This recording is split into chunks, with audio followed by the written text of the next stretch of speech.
Ayan, good morning mga katsabi ma'am. Karong kung saan na to itong gitik kay makit ani basig mo usli ni. Ayan. Nakita nyo na naman no, ang paborito ni Chabi ma'am. Mag-ano tayo guys. Linisin ko na to para mamaya lulutuin na lang. Ito yung hapunan. Tanghalian namin mamaya. Bunga ng malunggay. Galing pa to sa amin sa bahay. Kaya gusto ko magtanim ng maraming malunggay dito, no? Alam nyo guys, ang gusto ko sa malunggay ay ang bunga. Kasi mas masarap ang bunga ng malunggay kaysa dahon. Kaya gusto ko talaga siya. Hindi ko alam bakit. Masarap siya kahit gisahin mo lang. Wala nang sahog-sahog. Masarap siya. May sarili siyang lasa na manamis-namis. Na ganun. At bukod doon, marami ka rin makukuhang nutritious dito. Nutrition. Ayan, diba? Full of vitamins. And ano ba pa ba dyan? Basta, marami kang makukuhang ano. Kaya ito, paborito ko talaga to guys.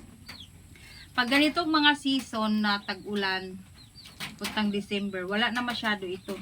Kadalasan ito pag summer marami. Kasi yun, mainit, diba? Pag mainit, mabilis gumulang yung ano, tumanda yung mga malunggay. Mamulaklak agad sila. Pero pag ganitong laging maulan, hindi sila agad nabubunga. Kaya, pag ganitong mga month, hindi na siya masyado.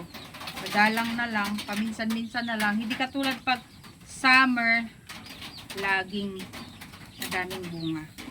So ayan, ginagawa ko sa amin talaga yung mga malunggay, pinapagulang ko talaga yan sila,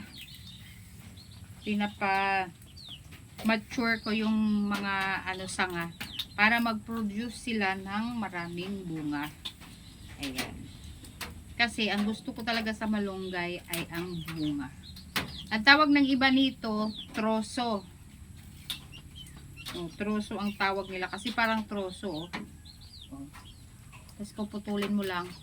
Ang iba naman magluto nito, yung pinsan ko, ang sarap nito magluto. Si tatay. Sarap magluto nito. Lagyan niya ng ampalaya,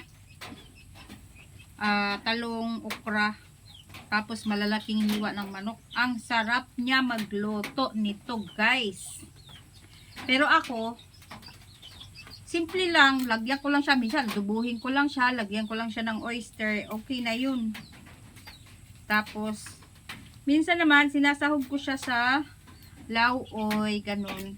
Pero dig ibang masarap na luto nito, lagyan ng sardinas. So, hanggang dito na lang guys, ang ating video for today. Thank you so much for watching. Ayan, mamaya ay magtanim ako ng alugbati.